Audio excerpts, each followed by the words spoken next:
Alrighty, we are doing a reaction to what seems like a shill site promoting the top 5 reasons why Thunderbolts is going to be the best movie in years. Best Marvel movie. Best Marvel movie. From the Den of Nerds. And it just dropped this a little earlier. It's a new and yeah, top 5 reasons why this will be the best Marvel movie in years, which really isn't saying much, is it? No, it's either more or less corn in your crap. I mean, it wouldn't take much to make a better movie than what we've gotten in recent years. Yeah. Which is not saying that it's going to be a great movie, just better than the others. Yeah. Or whatever. But anyway, well, I mean, yeah. Reason number 5 that they give that he cites is that they have the creative team from Netflix's Beef series on board. The screenwriter and oh god, there's a bunch of Asians and diversity hires. So when was this started? This movie, Thunderbolts. When was it all kind of spooling up? Well, was it still when DEI was a thing? It seems to me it was, because I've never heard of this Beef show at all. No, I don't know about this show, but the creative team from that show are all on board to help with the Thunderbolts, and the director worked with him because he worked on that series as well. Okay, so that's how he knows these people and brought them on board. But so you're telling me from shows I don't watch or don't even know about that I haven't heard from in the zeitgeist. Which if it's so fucking good, I would have heard about it. Well, yeah, it's just that's where they're from. Yeah, so I'm just saying that's my only thing right there with it. You were the one that brought up the DEI thing. Well, it looked like it. And I mean, no offense, and not to be racist, but there are a bunch of Asians, which is fine. I mean, anybody is capable of any work that they're capable of, and I'm not tripping on that. I don't think it's DEI. I think it's more that the director worked with these people on that series, and he was the one who brought them on board to help with this movie when he took it over.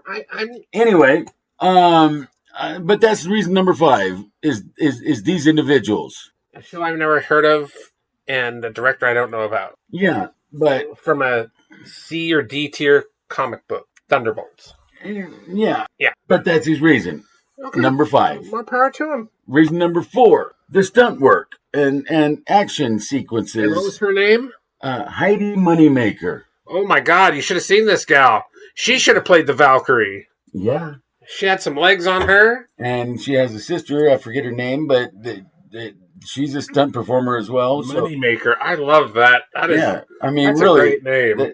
Is that her real name? Or that's like a James Bond villain name. Or it is, yeah, man. I love it. Pick your Moneymaker. Right? You know? And she's got one. Oh, yeah. Oh, yeah. Yeah. Oh, my. But she did, stunt work for Civil War, Cap 2, and what was the other one that he mentioned? I don't know. He had such a syrupy, happy, shill voice. It was kind of grating. So I'm like, But so that's reason number 4 is the stunts and the action should be top notch. Yeah, because they got top notch people. Should be. The active word is should. So that brings us to reason number 3: the characters and the character treatment. What? And he even mentioned that these are pretty C-D list type characters. Oh my.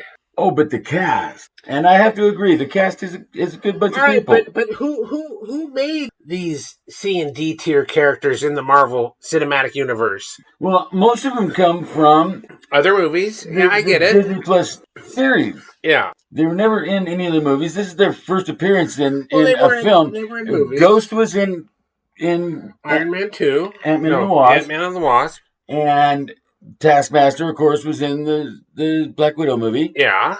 And Bucky. Cap 2. But besides that, John Walker, Falcon and the Winter Soldier. Yeah. Hadn't been in the movie yet. Right. Yelena and Red Guardian, obviously. From the Black Widow movie. But, and then we get, the Contessa, who's made minor appearances in a couple of movies and a couple of appearances in in the show. And let me tell you something, sweethearts. She is no Thanos. And so why is she just like, woohoo? Well, I just wonder whether... Yeah. How long they're going to tease this with her before they really reveal who she really is. And who cares? I mean, at this point, really. Who cares? Because, I mean, we're not getting... Hydra's not coming back in the next Avengers film. It's going to be all about Dr. Doom. So when is Hydra going to come back? And when are they going to get around to revealing who she really is? That's the thing I kept hearing. When are they going to get around to it? When are they do? Right. Yeah, and it's like, well, they should have had this shit going, both barrels all the time for years now. And they just, Right. And, I mean, they should be dropping hints by now that Hydra's still out there. And the only one we get is the Contessa. And if you're not a fanboy, you don't know who she is. And she might not even be who she was in the comics when it all comes out. Who knows? I mean, she's a Madame Hydra, man. Yeah. That's the Contessa, Valentina de Fontaine, whatever the fuck her long name is. Yeah. Goes back to like 1968. Yeah. And it's always been a Madame Hydra. So she's one of the heads of Hydra and is still like, incognito, if you will. But why put her in the franchise if you're not bringing Hydra back? Exactly. So that's I mean, I love character-driven shit. That's kind of one of the reasons I love comics so much. Chris Claremont, man. Yeah. His X-Men was one of the best character-driven fucking titles. It was the best read on the rack. And why? Because the characters were so engaging. Didn't matter what they could do or what they were doing. You just wanted to read you wanted to read your favorite characters. Right. And hopefully that's going to be what we're going to get from it is good character treatment. And he seems to think so because it's number 3 on his list. Well, he's a shill. I think he's a shill. Yeah, most likely. Not trying to cast aspersions, but Oh no, I mean because he's so like he's just up and hopeful that this is the best Marvel movie in years. And again, it very well could be. He sounds but like that's still not saying much. He sounds like they wanted to do a whole lot to make it that. Yeah, he sounds like he's trying to sell me a used car. Yeah, or a really bad something that he really liked a lot. Yeah, which I've known many of those where. It's Babylon 5's great. No accounting for taste, but this movie's it's misunderstood, and if you watched it like the way I do, whatever, man. There was a guy I worked with, and he when The Wrestler came out, oh, it's a great movie. I'm like, oh, poor Mickey Rourke, leave him alone. He's like, no, but What's tits? I'm like, who cares? Oh, that's what made it great. I mean, really, if that's where he went with it. Oh, we get to see Marissa Tomei dancing around a stripper pole, and that's what makes the movie great? No, the movie was great because it was great, man. It was great. I'm like, eh? I mean, when he goes out to the kid, you want to come play some Nintendo? Yeah. And he's playing the old fucking Nintendo wrestling game. Yeah, the original. That featured him as one of the wrestlers. And the kid's sitting there going, really? This is what we're doing? You don't got Call of Duty? And he's all, what's Call of Duty? Not Call of Duty, Call of Duty. He was just so, yeah. So anyway. Love that movie. But anyway, yeah, that's... Oh, so you get to see Marissa Tomei half naked. It's not the reason it's great. Yeah. So what? Yeah, who cares? Okay. And, I mean, what is she? Fucking at least 45? Yeah. When she did it? Yeah. Oh, jeez. I don't plan on seeing 45-year-old tits at least till I'm 90 or something. Granted, she's got a great body, but... yeah, that's no... Anyway, so the next thing. The test screenings are positive. Right. Where? What test screenings? If it was so goddamn positive, I would have heard about it on DW Pro, right? No, I mean, yeah. How much did you hear about the Captain America test screenings? And was the reason they went into reshoots was that the test screenings were not... so awful. Were not well received. And test screenings, he said, are usually friends and family of the production. Well, but he also said that in this case... they were public. Oh. Where? Down in L.A.? Who got to see it? Yeah. And why haven't we heard about it? Right. Why haven't we heard test screenings are positive on this new movie to promote it and make us want to see it? Yeah. The fuck, man? So where'd he get that from? And it's just like the European. I mean, we follow this shit, man. It would have come to it. Yeah, this is like the European trailer. Why didn't they show us the European trailer? The UK trailer was really cool. Yeah. And why did they show that movie? That trailer would have made me want to see the movie. Yeah. And only the third trailer, the one we reacted to yesterday, is... Yeah, the latest final trailer should have been the Super Bowl trailer. Exactly. So, what the hell? I mean, goddamn. And then the review embargo has been lifted sooner?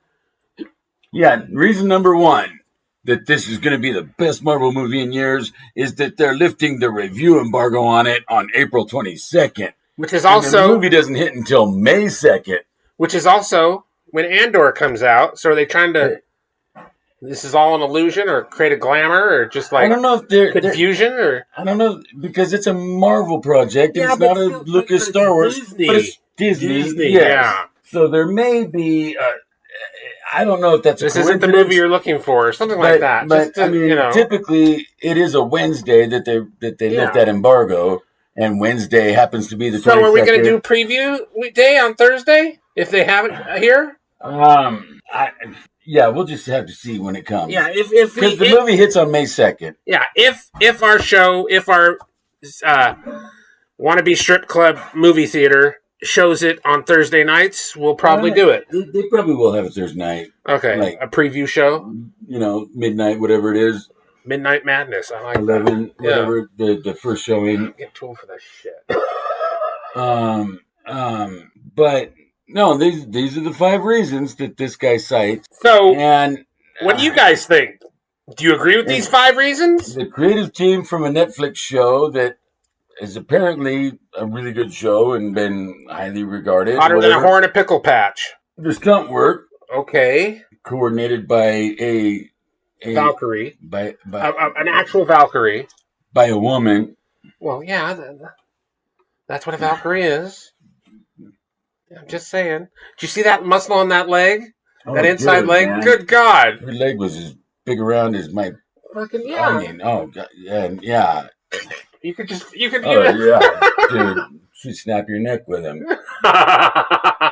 Anyway. No. If you're lucky enough to have your neck in between them. Yeah. Good looking woman, man. Yeah. The characters themselves and... They've got potential, but they've never been utilized. Specifically, the treatment of the characters and whether or not we're going to get any good development out of it. Yeah. Which we could. Hopefully, and we should. There is a potential there for it. I just hope they do it. They something. Come on. Do something with it. Yes. And positive test screenings, which is news to us.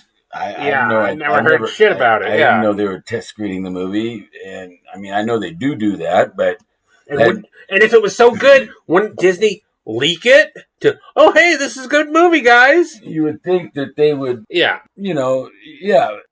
it. You would think they would use it if audiences were coming out of it with a positive reaction. You would think they would use that to help sell the movie.